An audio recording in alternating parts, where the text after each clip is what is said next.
Speaking of making lots of money, James Cameron, we haven't done some film news in a while, but there was a bit of a record of sorts passed this week with Avatar: The Way of Water getting to the fifth spot on the worldwide all-time grossing films list. And that officially now means that James Cameron has slot 1, slot 3, and slot 5 in that list. One filmmaker has 3 of the top 5 all-time grossing movies of all time. I just wanted to mark that as potentially insane, or maybe he's just switched on enough to know how to deliver a something that will appeal across cultures, I guess, in terms of the current market, without getting bogged down in specifics. Look, on the one hand, you've got to give him credit. He's a great filmmaker, and he's probably last of probably that generation of filmmakers or that style. So, congratulations, well done. And I guess the proof is in the box office. But I saw some interesting things reading that list.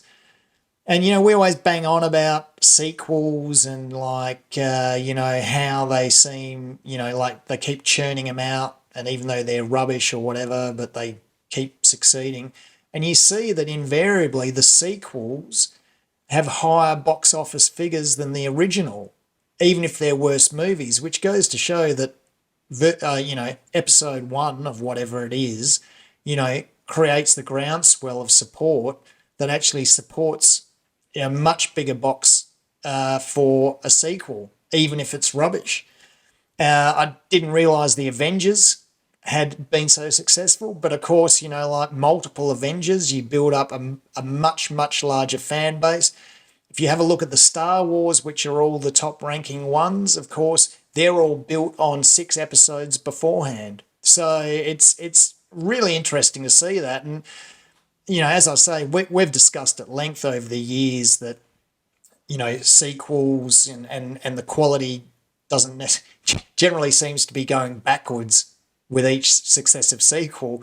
But if you look at the figures, the box keeps going up. So, that blew me away. I guess, in a lot of those cases, there's no accounting for, there's probably just a different taste out there for what people want to see, and maybe even an expectation of what they want to see, which may not be that high. It might just be, as long as they're delivering the moments, that franchise is, famous for, then that's good enough for people these days, it would seem.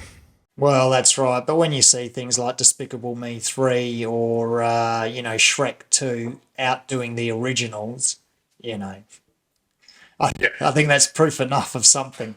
I'm not sure what. And one last point, I think, which is the ultimate irony in all of this, is that back in maybe I'd say the 80s is when you started to see a lot more sequels coming out.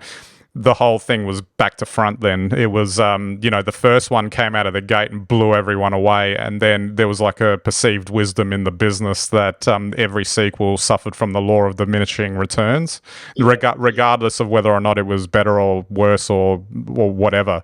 They always made less sequentially as you went through each sequel, which now it seems like they've figured out a way with the business model to flip it around.